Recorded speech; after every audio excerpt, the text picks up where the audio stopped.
बिहार शरीफ के town hall में mega ऋण वितरण शिविर का भव्य आयोजन किया गया। इस कार्यक्रम के मुख्य अतिथि नालंदा के सांसद कौशलेंद्र कुमार और विशिष्ट अतिथि अपर समाहर्ता नालंदा मंजीत कुमार थे। शिविर में नालंदा जिले के सभी प्रमुख बैंकों ने सक्रिय रूप से भाग लिया और बड़ी संख्या में लाभुकों को ऋण प्रदान किया। इस मेगा ऋण शिविर में जीविका दीदियों और बैंकों के अन्य लाभुकों के बीच कुल 143 करोड़ रुपए के ऋण का वितरण किया गया। इसमें डीबीजीबी द्वारा 74 करोड़ रुपए, पीएनबी द्वारा 32 करोड़ रुपए, एसबीआई द्वारा 20 करोड़ रुपए, सेंट्रल बैंक द्वारा 5 करोड़ रुपए और इंडियन बैंक द्वारा 4 करोड़ रुपए के ऋण वितरित किए गए। ये शिविर नालंदा जिले के लिए ऐतिहासिक साबित हुआ, क्योंकि इतनी बड़ी राशि का ऋण वितरण पहली बार एक ही शिविर में किया गया। इस शिविर के दौरान जीविका दीदियों के 3135 लाभुकों को कुल 103 करोड़ रुपए के चेक वितरित किए गए। साथ ही पीएम स्वनिधि योजना के तहत 1611 लाभुकों को 333 लाख रुपए के ऋण दिए गए। पीएमईजीपी के अंतर्गत 100 लाभुकों को 989 लाख रुपए और पीएमएफएमई के तहत 66 लाभुकों को 467 लाख रुपए का ऋण प्रदान किया गया। पीएम विश्वकर्मा योजना के 83 लाभुकों को 68 लाख रुपए और केसीसी के तहत 648 लाभुकों को 18 करोड़ रुपए के ऋण वितरित किए गए। मुख्य अतिथि सांसद कौशलेंद्र कुमार ने बैंकों के इस प्रयास की भूरी प्रशंसा की और उनके अंचल और रीजनल मैनेजरों को बिहार शरीफ आकर शिविर का हिस्सा बनने के लिए धन्यवाद दिया। उन्होंने बैंकों से आग्रह किया कि भविष्य में भी इस तरह के ऋण वितरण शिविरों का आयोजन किया जाए ताकि अधिक से अधिक लोगों को लाभ मिले। उन्होंने बैंकों द्वारा बिना किसी भेदभाव के किए गए ऋण वितरण के लिए भी आभार व्यक्त किया। अग्रणी जिला प्रबंधक श्रीकांत सिंह ने बैंकों के रीजनल और जोनल हेड को धन्यवाद देते हुए यह आश्वासन दिया कि बैंक नालंदा जिले के विकास में निरंतर योगदान देते रहेंगे। इस मौके पर डीबीजीबी के chairman doctor Ashutosh Kumar Jha, PNB के अंचल प्रबंधक सुधांशु शेखर दास, इंडियन बैंक के अंचल प्रबंधक संतोष कुमार भगत, एसबीआई के उप महाप्रबंधक विश्वरंजन आचार्य, सेंट्रल बैंक की regional manager Shrimati Anshu Jha, union bank के रीजनल हेड रंजीत सिंह और अन्य बैंकों के वरिष्ठ अधिकारी उपस्थित थे। शिविर में डीपीएम जीविका संजय प्रसाद पासवान, महाप्रबंधक उद्योग विभाग विशेश्वर प्रसाद, जीविका दीदियां, बैंकों के लाभुक और अन्य अधिकारीगण बड़ी संख्या में मौजूद रहे।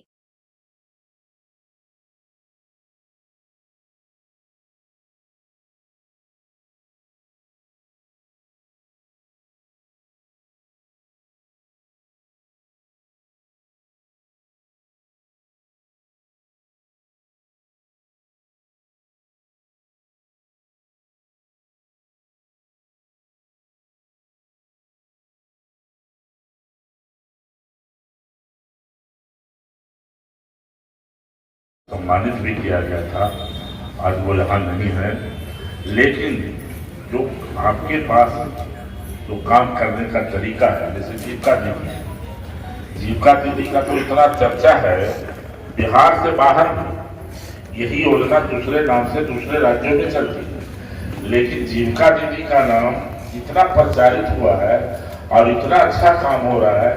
हम बिहार के मुख्यमंत्री और मंत्री श्रवण कुमार जी को बधाई और धन्यवाद देता हूँ कि लगभग नालंदा जिला में 30,000 समूह बना दिए गए।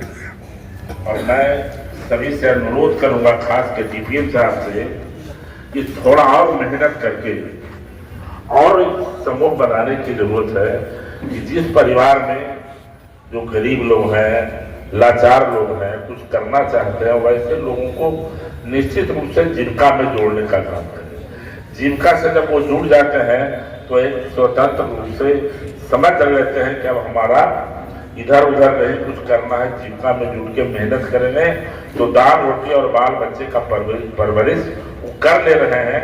हर गांव में अब जीविका दीदी आगे बढ़ गई, तो खास करके जीविका ही नहीं, कई क्षेत्रों में आपका ऋण देने के लिए आप यहाँ पहुंचे हैं।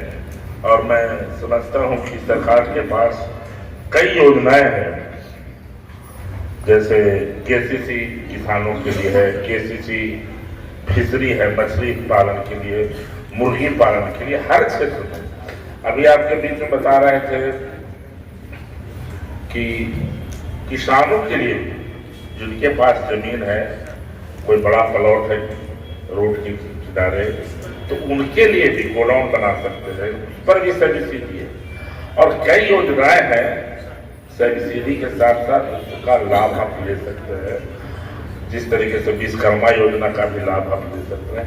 मैंने सरकार का प्रयास है कि जो ग्रामीण इलाके में रहने वाले लोग, किसान हो या गरीब हो, सिर्फ किसान की आमदनी बढ़ाने की बात नहीं है। जब तक गरीब जो लाचार लोग हैं, जो पिछली पंक्ति में बैठे लोग हैं, वैसे लोगों को आगे ला करके बिहार की तरक्की हो, ये बिहार के मुख्यमंत्री का लगातार प्रयास है और देश के प्रधानमंत्री का। एक उदाहरण मैं देता हूं, आप लोग भी बैठ जाइए कि जब से मुख्यमंत्री नीतीश कुमार जी बिहार की कुर्सी पर आए हैं, उन्होंने कोई ऐसा काम नहीं किया है किसी एक जाति के लिए, किसी एक धर्म के लिए। उन्होंने जो भी काम किया है सबके लिए किया है। अगर महिलाओं को उन्होंने आरक्षण दिया तो 50% महिलाओं का आरक्षण दिया कि सभी महिलाएं उसमें, चाहे अगड़ा हो, पिछड़ा हो, किसी भी जाति के हो, किसी भी धर्म के हो, 50% महिलाओं को आरक्षण देकर के सबल करने का उनका प्रयास था। पंचायतों में, नगर निकायों में, और उसका फायदा हम लोग देख रहे हैं कि जिला के अध्यक्ष, जिला परिषद के अध्यक्ष कौन है? महिला। हर क्षेत्र, यहाँ आपका नगर पालिका में अध्यक्ष कौन है? महिला। तो इन क्षेत्रों में काम करने से जो सबलता हुआ है बिहार में, जो लोगों में काम करने का अवसर मिला है, इसका लाभ मिलना चाहिए। सरकार का लगातार प्रयास है कि हम कैसे बिहार को अगली पंक्ति में खड़ा करें। तो उसके लिए तो काम करना पड़ेगा। जो समाज के अंतिम पंक्ति में बैठे लोग हैं, उनको आगे लाना होगा। जो अगली पंक्ति में बैठे हैं, उनको और आगे लाना होगा, तब बिहार की तरक्की होगा और देश की तरक्की होगा। तो नीतीश कुमार ने लगातार प्रयास किया। शिक्षा के क्षेत्र में आप जोड़ लीजिए कि 2005 के पहले न बिहार में बिजली था, न कोई हॉस्पिटल था, न हमारे जिला में कोई टेक्निकल कॉलेज था, न इंजीनियरिंग कॉलेज, न मेडिकल कॉलेज, न डेंटल कॉलेज, न हमने देखा कभी ट्रेनिंग कॉलेज, पॉलिटेक्निक कॉलेज में नहीं था। मैंने एक एक चीज जब से नीतीश कुमार सत्ता में आए, उन्होंने एक कार्य करने की प्रक्रिया बनाई कि हर जिला में मेडिकल कॉलेज होगा, तो हमारे जिला में भी पावापुरी में बना। हर जिला में इंजीनियरिंग कॉलेज होगा तो हमारे यहाँ बना चंडी में। पॉलिटेक्निक कॉलेज होगा तो हमारे यहाँ बना सावा में। महिलाओं के लिए ITI होगा तो वो बना सरबेरा में। नर्सिंग कॉलेज होगा तो बना इस्लामपुर में। दूसरा, मैंने उन्होंने जो काम करने का तरीका अपनाया कि सबको सबल बनाना है, सबको आगे बढ़ाना है, तो उसके लिए काम करना होगा। और सड़क का निर्माण उन्होंने कराया। जब तक सड़क का निर्माण नहीं होगा तब तक आप पहुंच पथ नहीं जा सकते हैं। अब हर गांव को सड़क से उनका जोड़ने का प्रयास था, उन्होंने कर दिया। लगभग उनका प्रयास था कि हर घर को हम बिजली दे दें।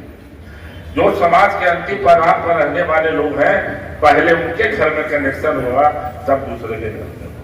ये भी उनका प्रयास था। इसलिए उन्होंने किया कि अगर ऐसा नहीं करेंगे तो गरीब लोग के घर में बिजली लगेगा ही नहीं।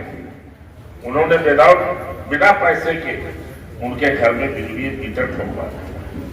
उनका प्रयास था कि हर घर में नल का पानी मिले, तो सबसे पहले उसमें दलित के परिवार के यहाँ नल का पानी गिरे, तब दूसरे के घर में। उनका इसलिए प्रयास था कि वो छूटे नहीं। अगर एक दलित छूटता है तो पता नहीं कितना लोग उनके पीछे, जो उनके परिवार है, उनके आने वाली पीढ़ी है, वो छूटते चले जाए। ये उनका प्रयास है कि हम जब तक समाज में उसे आगे नहीं बढ़ाएंगे तब तक बिहार की तरक्की नहीं होता। हर क्षेत्र में ऐसा दूसरा राज्य में नहीं नियम है।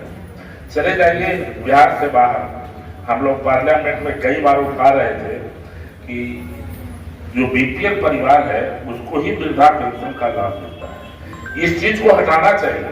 तो एक दिन बोला कि हमको कहा से 5-6 साल पहले, क्या बड़ा उठाते रहते हैं जी, हम तो बिहार में लागू कर देंगे, करने जा रहे हैं ऐसे जिनका उम्र 60 साल हो गया, अगर वो सरकारी सेवा में नहीं है, तुम सबको 400 रुपया का वृद्धा पेंशन मिलेगा जिनका उम्र 60 साल हो गया। दूसरे राज्य में व्यवस्था नहीं है। कई काम उन्होंने ऐसा किया कि देखिए स्टूडेंट क्रेडिट कार्ड, कोई राज्य में आप चली जाइए घूमते हुए, कहीं ऐसी व्यवस्था नहीं है कि स्टूडेंट अगर पढ़ाई करना चाहता है 10वां के बाद, IAC के बाद, तो 4 लाख रुपया स्टूडेंट क्रेडिट कार्ड मिलेगा। लेकिन यहाँ उसकी भी व्यवस्था मुख्यमंत्री ने किया, इसलिए किया कि जब तक हमारे समाज में जो छोटे लोग हैं, जो लाचार लोग हैं, उनके बच्चा बच्ची कैसे पढ़े, उसके लिए उन्होंने व्यवस्था की है कि अगर आप नौकरी लगे भाई तब दे दीजिएगा, और नौकरी अगर नहीं लगा तो आप नहीं भी दीजिएगा तो आपको हथकड़ी नहीं लगने वाला। ये व्यवस्था नीतीश कुमार और अन्य राज्य में ये व्यवस्था नहीं, तो बिहार की कैसे तरक्की हो, कैसे बिहार आगे बढ़े, उसी की कड़ी में आज हम लोग मेगा ऋण में पहुंचे हैं। इसलिए नहीं पहुंचे हैं कि आपका ऋण बटे भी नहीं और मिले भी नहीं, आपका लोन भी चढ़ जाए, कोई नाजायज पैसा न ले ले। ये तमाम चीजों को सोचते हुए यहाँ पर बुलाया गया है और सारे बैंक के अधिकारी बैठे हैं, आपके एडिशनल कलेक्टर बैठे हैं। अगर कोई इधर उधर करने वाला कुछ है तो उन लोग भी बताना चाहिए। लेकिन मुझे भरोसा और विश्वास है कि जितना भी, चाहे मंत्री जी हों, चाहे जनप्रतिनिधि हों, मुख्यमंत्री जी हों, सबका प्रयास है कि ज्यादा से ज्यादा लोगों को कैसे लाभ मिले। इसी के लिए मेगा ऋण मैंने एक मेला लगा करके लोगों को इकट्ठा करके आज ऋण का वितरण किया जा रहा है, जिससे कि लोगों को ऑफिस दौड़ते दौड़ते जूता न टूट जाए, चप्पल न टूट जाए। ये व्यवस्था सरकार ने किया है। मैं आप तमाम लोगों के लिए आभारी हूँ। आप लोगों ने यहाँ आने का मुझे अवसर दिया, खास करके सभी बैंक के अधिकारी यहाँ